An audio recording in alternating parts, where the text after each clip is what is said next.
Housefull 5 এর ট্রেলারটা বেরিয়েছে এবং ট্রেলারটা করেছে দেখুন আপনারা, এটা কিন্তু একটা ভালো রকমভাবে চলতে পারে। যেই পরিমাণে কমেডিটাকে ডেভেলপ করা হয়েছে সেটা খুব ভালো লাগছে। এর মধ্যে মেনলি যদি আমি বলি সব থেকে ভালো লাগছে এখানে অক্ষয় কুমারকে।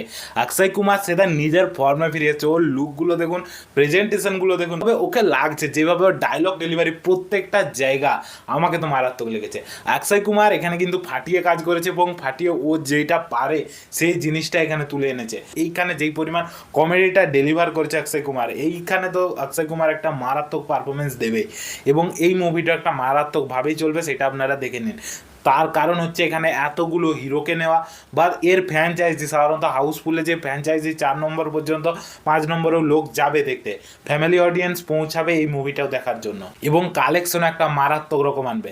এইখানে যেইটা কি জলি বলে, মানে সাধারণত জলি এখানে পুরো যে সম্পত্তিটা পাবে আপনারা দেখতে পাবেন, এই সম্পত্তির জন্যই প্রত্যেকে জলি সেজে সেজে আসছে। এবং প্রথমে রিতেশ দেশমুখের এন্ট্রি হয়, রিতেশ দেশমুখ আসছে এবং সে জলি বলে পরিচয় দেয়।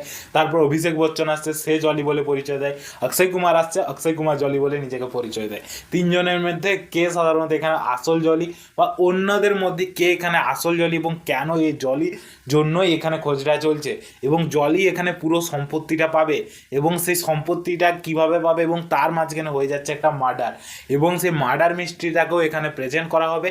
কে মার্ডার করছে, কেন মার্ডার করছে, কি ব্যাপার।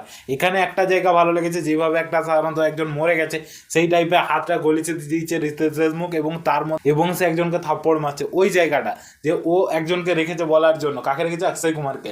অক্ষয় কুমার একটা থাপ্পড় মারছে যে আমি একজনকে বলার জন্য রেখেছি, যে হচ্ছে অভিষেক বচ্চন। মানে এখানে যেভাবে প্রেজেন্টেশনটা সেই জিনিসটা কিন্তু ভালো লাগছে।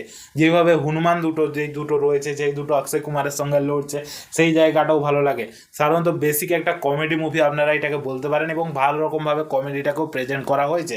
তবে আনএক্সপেক্টেড লেগে যায় যখন জ্যাকি শ্রফ আর সঞ্জয় দত্ত এসে উপস্থিত হয় এবং ছোটি বাচ্চি একা, এই যে ডায়লগটা শেষে প্রেজেন্টেশন হয় না, এটা একটা আলাদা লেভেলেরই কমেডিতে পরিণত হয়ে যায় এই মুভির মধ্যে। এটা ভাবনা চিন্তার বাইরে থেকে এসে উপস্থিত হয়ে যায়, এই জিনিসটা আমাকে খুব ভালো লেগেছে এবং এই পুরো ট্রেলারটাই আমাকে খুব ভালো লেগেছে। মুভির জন্য এক্সাইটমেন্ট এটা বাড়ানোর জন্য যথেষ্ট এবং খুব ভালো লাগছে এই ট্রেলারটা। আপনাদেরকে কেমন লেগেছে সেটা কমেন্টে বলতে ভুলবেন না। যদি আমার ভিডিওটা পছন্দ হয় অবশ্যই এটা লাইক করে চ্যানেলটাকে সাবস্ক্রাইব করে দিন, কারণ এরকম ভিডিও আমার চ্যানেলে আসতে থাকে। আজকের জন্য এতটুকুই, ভিডিওটা দেখার জন্য ধন্যবাদ।